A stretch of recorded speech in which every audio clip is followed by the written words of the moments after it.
Hi guys, तो आज हम पढ़ेंगे उपसर्ग प्रत्यय के बारे में, that is 12 days in the grammar journey and day 8। तो चलो जल्दी से शुरू करते हैं। सबसे पहले हम पढ़ेंगे उपसर्ग के बारे में। तो ये है उपसर्ग। तो उपसर्ग पढ़ने से पहले आपको मूल शब्द के बारे में पता होना बहुत ज़रूरी है। मूल शब्द कुछ भी नहीं, मूल शब्द बहुत सिंपल होता है, जिसका मतलब दो या दो से अधिक वर्णों को मिलकर सार्थक बनाता है, जो उसे मूल शब्द कहते हैं। ये बस ऐसे डेफिनेशन के लिए बड़ा चौड़ा वर्ड लिख दिया है, बट मूल शब्द जो मेन उसका वर्ड होता है वही मूल शब्द है, कुछ एक्स्ट्रा चीज़ नहीं है उसमें। तो मूल शब्द समझ गए, चलो अब उपसर्ग समझेंगे। तो उपसर्ग क्या वाला है ना, जो मूल शब्द के आगे लगकर उसका अर्थ परिवर्तन कर लेता है उसे उपसर्ग कहते हैं। या आप सिंपली लिख सकते हो, जो शब्द के आगे जोड़कर उसका अर्थ परिवर्तन कर देता है वो उपसर्ग कहलाता है। जैसे एग्जाम्पल ले लो, पर्यावरण, इधर परि युक्त आवरण, इधर परि हमारा उपसर्ग है, आवरण हमारा मेन मूल शब्द है, रूट वाला जो शब्द है मेन, जिसके आगे परि जोड़कर उसका अर्थ बदल गया। ओके, जैसे एग्जाम्पल विराट, इधर मूल शब्द राट है, उसके आगे वी लगकर विराट हो गया। वो रात था, वो वी लगकर एक नाम हो गया। या विराट मतलब जो आकार होता है और नाम भी होता है। तो उपसर्ग में जो क्या होता है ना, शब्द के आगे जोड़ता है, और जब वो आगे जोड़ जाता है उसका अर्थ भी परिवर्तन हो जाता है, वो अब सेम नहीं होता है। नेक्स्ट हम उपसर्ग कितने प्रकार के होते हैं उसके बारे में पढ़ेंगे। तो उपसर्ग हमारा 4 प्रकार के होते हैं। फर्स्ट संस्कृत के उपसर्ग जिसका संख्या 22 है। सेकंड हिंदी के उपसर्ग जिसका संख्या 13 है। थर्ड उर्दू के उपसर्ग जिसे हम अरबी फारसी के उपसर्ग में भी इंक्लूड करते हैं, बट कुछ कुछ जगह में अरबी फारसी के उपसर्ग को अलग कर देते हैं एंड हमारे उपसर्ग 5 टाइप्स का हो जाता है, बट नॉर्मली उर्दू के उपसर्ग के साथ ही वो आ जाता है, इसलिए हमारा ज़्यादातर जगह में 4 टाइप्स का बोला जाता है। एंड लास्ट अंग्रेजी के उपसर्ग।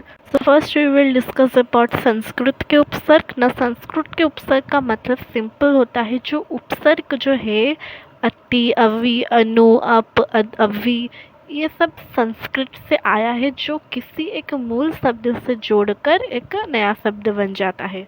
तो आप इस चार्ट को देख सकते हो एंड इसमें से ट्राई कीजिए 5-6 संस्कृत के उपसर्ग याद रखने के लिए। नेक्स्ट सिमिलरली हिंदी के उपसर्ग जिसका उपसर्ग हिंदी में से ही आया है, एंड ये टेबल को आप रख सकते हो स्क्रीनशॉट लेके, ये सब लर्न करना होता है, इसमें समझने वाली कोई बात नहीं है। इसी तरह आप इसको भी स्क्रीनशॉट ले सकते हो, इधर उपसर्ग दिया है, उसका अर्थ दिया है एंड उसमें से बनने वाला शब्द दिया है, जो कि अरबी फारसी में उर्दू से आया है। तो उपसर्ग और उसका शब्द के साथ साथ आपको अर्थ भी पता होना चाहिए। इसी तरह ये अंग्रेजी के उपसर्ग है एंड आप ऐसे स्क्रीनशॉट ले लीजिए। नेक्स्ट उपसर्ग से संबंधित हम कुछ इम्पोर्टेंट महत्वपूर्ण प्रश्न उत्तर डिस्कस करेंगे। जो फर्स्ट हम डिस्कस करेंगे, फर्स्ट नंबर अतियुक्ति एक शब्द है, इनमें से आपको उपसर्ग बताना है कौन सा है। ये सब ऑप्शन दिया है एंड इनमें से राइट ऑप्शन अति होगा, क्योंकि अतियुक्त आप जब प्रोनाउंस कर रहे हो, अतियुक्त, युक्त एक मूल शब्द हो गया, उससे पहले अति जोड़कर अतियुक्त हो गया। ओके, तो इसलिए अति होगा उपसर्ग। प्रोनाउंसिएशन में भी ध्यान रखना है, इसे सिर्फ आप शब्द को देखकर नहीं बता सकते हो। सेकंड नंबर अधियक्ष में उपसर्ग बताइए। इधर अधियक्ष, अधियक्ष, यक्ष एक मूल शब्द हो गया, अधि हो गया हमारा उपसर्ग, इसलिए A number is correct. Next third number अनुज में कौन सा उपसर्ग है, अनुज, ज एक मूल शब्द था, उससे पहले अनु जोड़ गया, इसलिए अनु होगा उपसर्ग। नेक्स्ट नंबर अधिभार में उपसर्ग छाती है, अधिभार, भार एक मूल शब्द, उससे पहले अधि जोड़ गया, इसलिए अधि हो गया उपसर्ग, B number is correct. Next number प्रजनन में कौन सा उपसर्ग है, प्रजनन, जनन एक मूल शब्द है, उससे पहले प्र जोड़ गया, इसलिए प्र होगा उपसर्ग। उसके बाद प्रत्येक में उपसर्ग छाती है, इधर प्रति करेक्ट होगा। नेक्स्ट 7 नंबर बदनाम में उपसर्ग बताइए। इधर नाम मूल शब्द, उससे पहले बद जोड़ के, इसलिए बद होगा उपसर्ग। B number is correct. Next 8 number, बदौलत में कौन सा उपसर्ग है? इधर दौलत एक मूल शब्द है, उससे पहले ब जोड़ा है, इसलिए ब होगा हमारा उपसर्ग, that is a number. 9 number, उपसर्ग का प्रयोग होता है कब? शब्द के आदि में, मतलब शब्द के पहले, शब्द के मध्यम में, बीच में, या शब्द के अंत में, लास्ट में, या इनमें से कोई भी नहीं। तो राइट आंसर इज शब्द के आदि में, शब्द के फर्स्ट में। तो अभी हमने उपसर्ग समझा, उसके प्रकार समझा एंड उससे रिलेटेड कुछ इंपॉर्टेंट क्वेश्चन इमीडिएटली डिस्कस किया, जिससे आपको और भी ज़्यादा क्लियर हो गया होगा। एंड अभी हम नेक्स्ट प्रत्यय के बारे में चलो पढ़ते हैं। तो नेक्स्ट हम प्रत्यय समझेंगे। प्रत्यय क्या है ना? शब्द के अंत में लगने वाला शब्दांश प्रत्यय कहलाता है। जैसे उपसर्ग में शब्द के पहले लगकर उसका अर्थ बदल गया, तो उसी तरह प्रत्यय में क्या होता है ना, शब्द के अंत में लग जाता है। एंड प्रत्यय लगने से मूल शब्द का अर्थ भी बदल जाता है, जैसे उपसर्ग में बदल गया। एंड और एक इम्पोर्टेंट पार्ट प्रत्यय से रिलेटेड ये है कि भाववाचक संज्ञा या विशेषण बनाने के लिए मूल शब्द में प्रत्यय लगाया जाता है। तो प्रायतः ये भाववाचक संज्ञा और विशेषण बनाने के लिए मूल शब्द के अंत में लगकर होता है प्रत्यय। जब हम आगे प्रत्यय के टाइप्स डिस्कस करेंगे तो आप अच्छे से समझ पाओगे। तो ये कुछ एग्जाम्पल है कुछ शब्द के एंड उनका जो प्रत्यय है वो है, तो आप उसे अच्छे से देख लीजिए।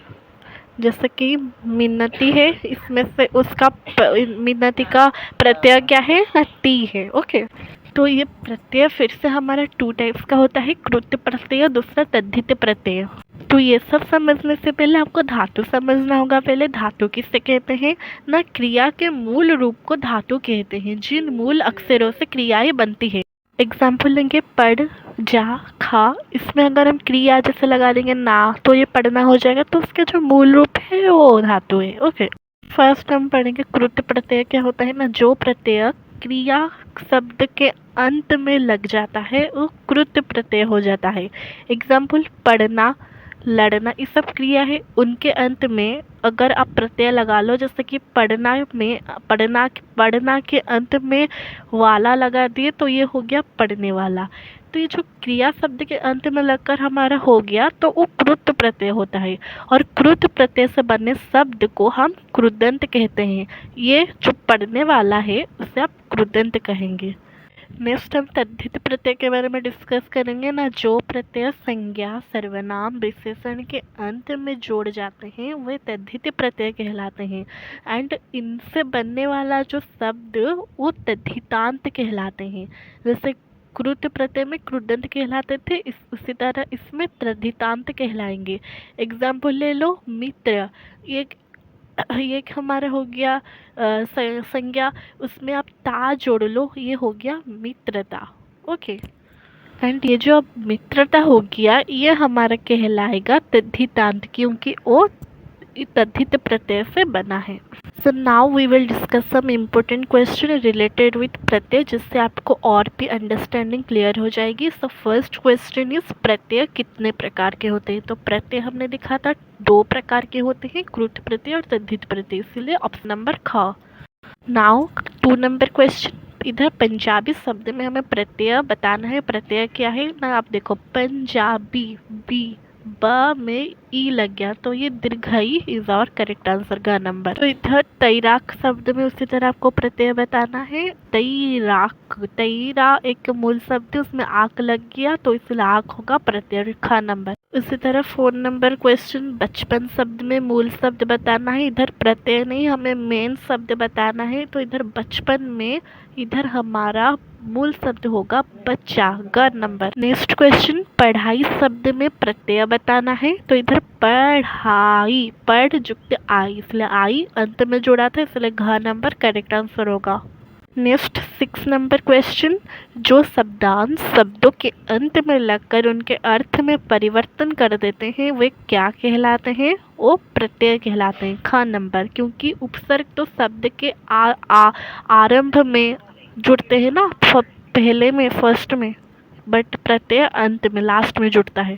उसी तरह 7 नंबर क्वेश्चन, घबराहट शब्दों में मूल शब्द बताना है एंड हमारा आंसर होगा घबराहा, घबरा। ओके, मूल शब्द, प्रत्यय नहीं है, मूल शब्द। And with this we come to end of the video and meet you in day 9। तब तक के लिए बाय।